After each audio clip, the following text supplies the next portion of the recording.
to say that Obi has always been a disappointment. Disappointment. So even whilst we're with the ADC, to be very honest, we needed him to just win election and nothing else. Anybody who wants to hear it should hear it. We needed him to win election. And if he feels that he's not interested, and he has shown that he's not interested, how did he shake us? He didn't shake us in the ADC. He did not shake us in the ADC. We are still very formidable. We needed him to win election. Anybody who doesn't know this, please know it this night. We needed him to win election and nothing else. God bless you for saying the truth. I'm that kind of person. We needed him to win election and nothing else. Because we know that, I'm very sorry, 80% of his people do not play politics with their head. They play it with their hearts. And when you play politics with your heart, you don't always get it. Hello, everyone. I hope you just listened to that video. And so I'm trying to work out two things here. On one hand, you say Obi has always been a disappointment. And then on the other hand, you say you needed him only to win election. So what did he disappoint? Disappointing you where you only needed him to win election. You didn't need him to come and give Nigeria good governance, accountability, and transparency. You didn't need him to do the right thing by Nigeria. You just needed him to win the election, and then he will now be your running mate, vice presidential candidate. That's all. And then he'll be your toy, this thing, shikina. That's all you needed him for. And he says no. He doesn't. He wants to run for presidency. And he did last time and he won. And it was taken away from him. And he said he's going to come and do it again. Where is the harm in it?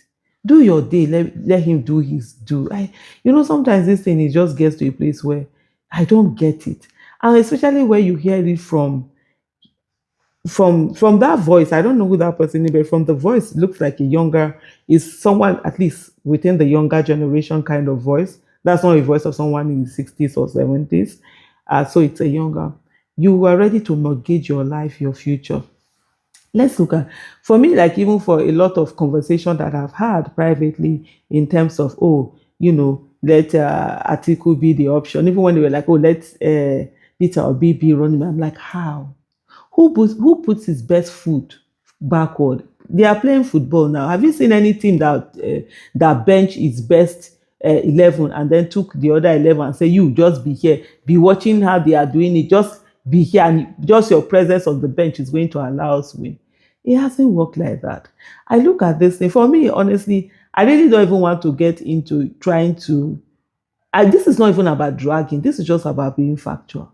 You have a certain generation. For example, let's say we have these three people in 2014.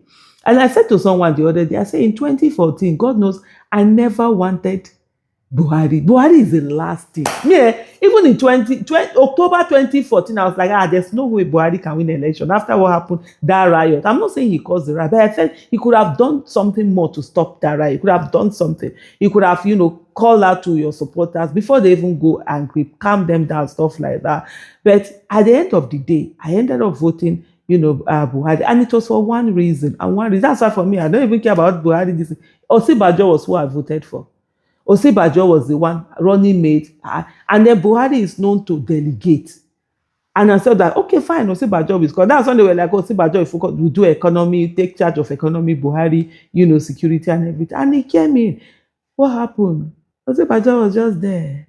As in, and I said to people, you see all these things that you see happening right now. Osinbajo has started, and in December 2014, he started doing. He was going into Molwe, meeting people in markets, in their houses, in buses, campaigning to them. He was doing town halls. He was visiting state by state, even before Buhari started the campaign. I remember in January 2014, if you go to my Twitter handle, just tap Ataisha Isibu, put hashtag where is Buhari. It should bring out all the tweets I was doing. I will say, what's Buhari? Osinbajo is busy campaigning. Buhari was nowhere to be seen. Osinbajo was the one that did all those campaigns. Common sense revolution was all Osinbajo. I'm like, okay, fine. Well, based on that, I ended up with what happened? Disaster.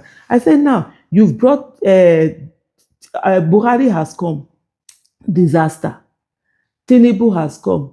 Disastrous. Now you want to bring an article, the same generation. The next thing you now start hearing things like, he's too old, he cannot, he's too old to know what's happening. Oh, don't say this, he's old enough to be your father. He can't do this. Please, there are said nobody, this is not ageism. Age can never be a reason why you will tell someone not to run for office. I'll be the last person to tell you that age should be a reason why someone should not run for office. But there is a place where that age plays. There's a place where you know that, look, oh, because of so and so person's age, this person cannot do as much as they could do before. Nigeria's problem is too much for us to gamble with. Nigeria's problem is too much for you to come with someone that will say, oh, I'm not feeling too fine, I cannot stay, although they will not be lying and tell you that he doesn't sleep till 2 a.m. But we are not seeing any work that is being done, like they are saying about the former governor of Lagos State, Mr. Bola Ahmed Tinubu. So we're in too much of a dire situation for us to gamble with our lives. Even me in my 50s now, I cannot wait for gambling. Talk less of generation that are in their 20s, in their 30s. My children are in their 30s. Before the next, by 20, when by 20, is it 29 now? My son is going to be 30. He's going to be living his 20s. So you want to put this person that is going to, this generation have been in there since he was what? Since he was 16. This generation have been, this particular 3 set of generation. So his life is going to be ruined till his 30s. Just because you want to, the ego of some people, or the ambition of some people has to be fulfilled. There's nothing wrong with anybody's ambition. And everybody has a right to. But for you to keep sitting down and thinking this sense of entitlement that Obi is supposed to be there to help you people win election, is supposed to, not for him to win, no, to help you people win election. I'm telling you. It's just all craziness. It's not about the country. And the thing is that, one of the things for me also is that, in this election, being in political party, I can tell you, people put in a lot of work in campaign. Not just the candidate, the other people that are putting their resources, Atiku has been contesting for presidency since in the 90s, since 1992. Yeah, 1992, he started contesting for presidency. 1992 to date is 30-something years, Abi. So that same person now, a lot of people that have been working towards him being president, contributing, whatever, those are all gbese that will have to be paid. So before you even tackle our problems, you have to tackle all these people gbese where you don't chop. Not that they need a bet, of course, some people that have been there for you. That's why you see them, they are so focused on the fact that he has. Anyway, let me just leave that. Remember what I've said to every one of us. We are the opposition. When they say opposition has to bring one person, opposition has to bring one person. Who is the opposition? You and I are the opposition. Let us bring our one person. Thank you so much. We've already done that, by the way. Thank you so much.